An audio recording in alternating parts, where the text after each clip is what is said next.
When I was 6 years old, my dad and I lived in a weathered, single-story house on the outskirts of a nowhere town called Pine Hollow. It was the kind of place where the pines grew wild and scraggly, their needles carpeting the ground, and the gravel road out front only saw a car maybe once a day. After my mom left the year before, it was just us, me, Dad, and our scruffy mutt, Rusty. The house wasn't much: a sagging porch, a cramped living room with a TV that flickered if you didn't smack it just right, and a long, narrow hallway that stretched from the front of the house to the back. At the end of that hallway were our bedrooms, mine on the left, Dad's on the right. His room had this big, old window that looked out onto the backyard, framed by peeling paint and a screen that rattled in the wind. It was late July, the air thick and humid, and Dad had left that window cracked open that night to let in whatever breeze he could. I didn't mind the heat so much, I just liked sleeping in his bed when he'd let me, curled up under the thin blanket with Rusty snoring at my feet. I'd always been a light sleeper, ever since I could remember. The smallest noises would yank me awake, the hum of the fridge kicking on, the groan of the house settling, even the distant hoot of an owl in the woods. That night, though, I didn't wake up to a sound. I woke up to a feeling. My eyes snapped open, and for a second, I just lay there, blinking into the dark, my heart thumping like I'd been running. The room was quiet, too quiet. No Rusty snoring, no soft rustle of the pines outside. I propped myself up on my elbows, the blanket slipping off my shoulders, and that's when I saw him. Rusty wasn't at the foot of the bed like usual. He was sitting smack in the middle of Dad's doorway, his wiry frame silhouetted against the faint glow from the hallway nightlight. His ears were perked straight up, his tail stiff as a board, and he was staring down that long, dark hallway toward my bedroom. Then he let out this sound, a low, rumbling growl that started deep in his chest. I'd never heard him do that before. Rusty was a lazy dog, the kind who'd rather nap than bark at the mailman. That growl sent a shiver down my spine. "Rusty?" I whispered, my voice small and shaky.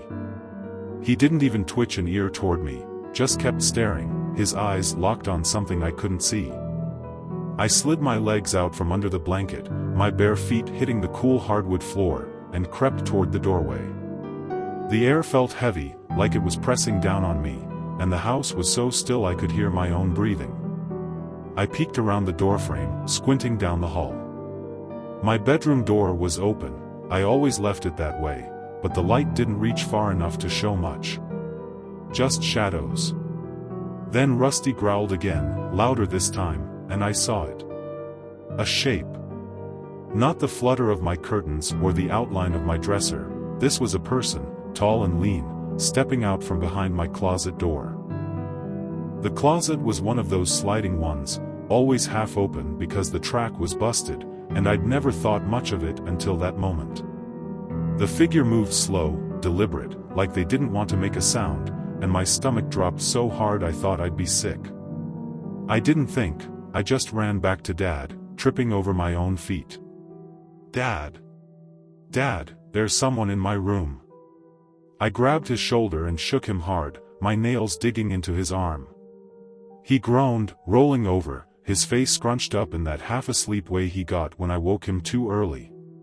"What's wrong, kiddo?" he mumbled, rubbing his eyes.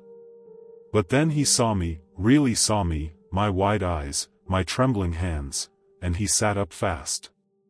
Rusty's growl turned into a sharp bark, and Dad's head snapped toward the doorway.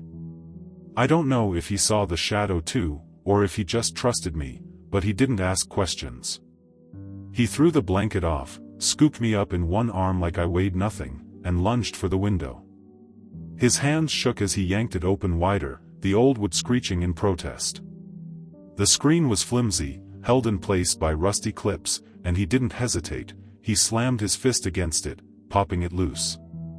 It clattered to the ground outside, and before I could process what was happening, he was lowering me through. My feet dangled for a second, the night air cool against my skin, and then I hit the grass with a soft thud. Dad was right behind me, scrambling out so fast he scraped his knee bloody on the windowsill.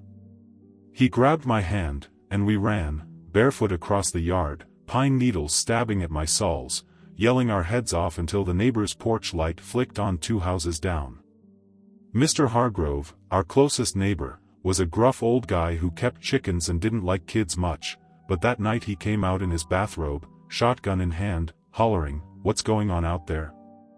Dad shouted back something about an intruder, and I just kept screaming, my voice high and raw. Someone, maybe Mr. Hargrove, maybe his wife, called the cops, and soon enough, red and blue lights were bouncing off the trees. 2 officers showed up, their boots crunching on the gravel as they swept the house with flashlights. They were in there for what felt like forever while Dad and I stood shivering in the yard, me clinging to his leg, him muttering curses under his breath. When they came back out, they looked grim. No one was inside, they said. No signs of a break-in, no busted locks, no smashed windows. But the back door, the one off the kitchen, was wide open. Dad swore up and down he'd locked it before bed, said he'd turned the deadbolt and checked it twice, like he did every night since Mom left. The cops just shrugged, said the guy must have slipped out that way, but they couldn't explain how he'd gotten in. No footprints in the dirt outside, no tire tracks on the road.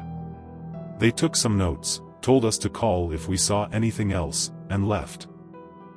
The next few days were a blur.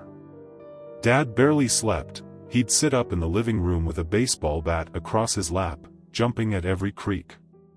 I stuck close to him, too scared to even look down the hallway toward my room. Rusty wouldn't go near it either. He'd pace by the couch, whining like he could still sense something wrong. It was maybe 4 days later when it happened. I was in the garage with Dad while he tinkered with his truck, trying to keep busy.